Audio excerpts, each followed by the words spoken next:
Bongkar sisi gelap Satgasus, 800 lebih petugas dibantai, catatan hitam Sambo dan Tito dibongkar.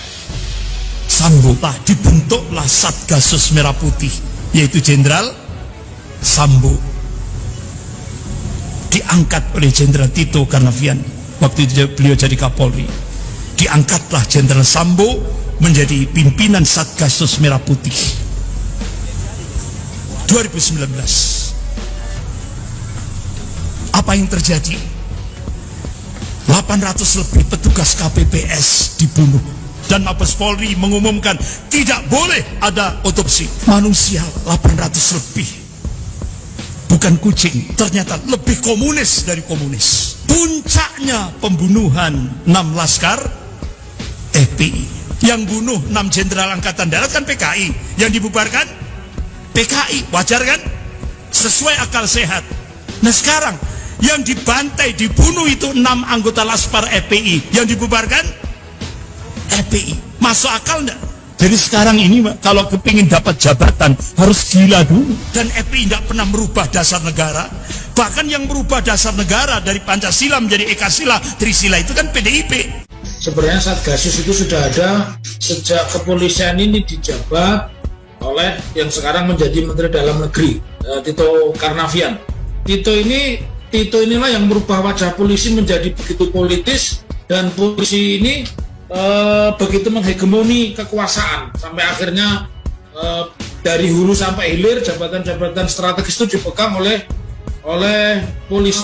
Sebenarnya tidak perlu ya adanya Satgasus ini, karena Satgasus ini menjadi semacam pasukan elit, dalam tanda petik pasukan elit, karena dijabat oleh Sambo, sementara Sambo ini memiliki jabatan sebagai kepala provosnya polisi, ya otomatis ini menjadi sebuah masalah serius.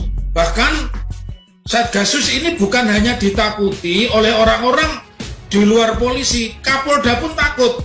Jadi kalau kita pelajari anatominya, ini perintah langsung dari Pak Sigit.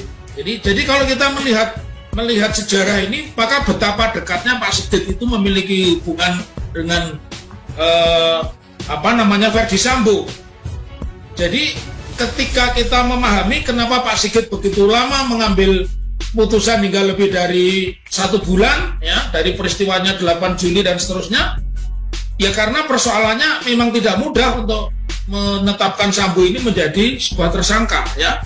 Jadi ini sebuah jabatan non struktural di dalam Bayangkara, ya, yang khusus untuk Satgasus Merah Putih ini pertama kali dibentuk tahun 2019, itu disebut oleh Kapolri Jenderal Polisi Tito Karnavian, ya. Dalam surat perintahnya tersebut, satuan ini memiliki beberapa fungsi. Salah satu fungsi diantaranya adalah melakukan penyelidikan dan penyidikan tindak pidana yang menjadi atensi pimpinan wilayah Indonesia dan luar negeri. Ini kan menjadi kacau. Jadi Tito ini sejatinya yang merusak, ya, merusak struktur Polri, merusak mentalnya polisi. Dari tadinya dia sebagai reserse atau reserse kriminal yang profesional, dia bekerja menjadi mata-mata untuk kepentingan politik.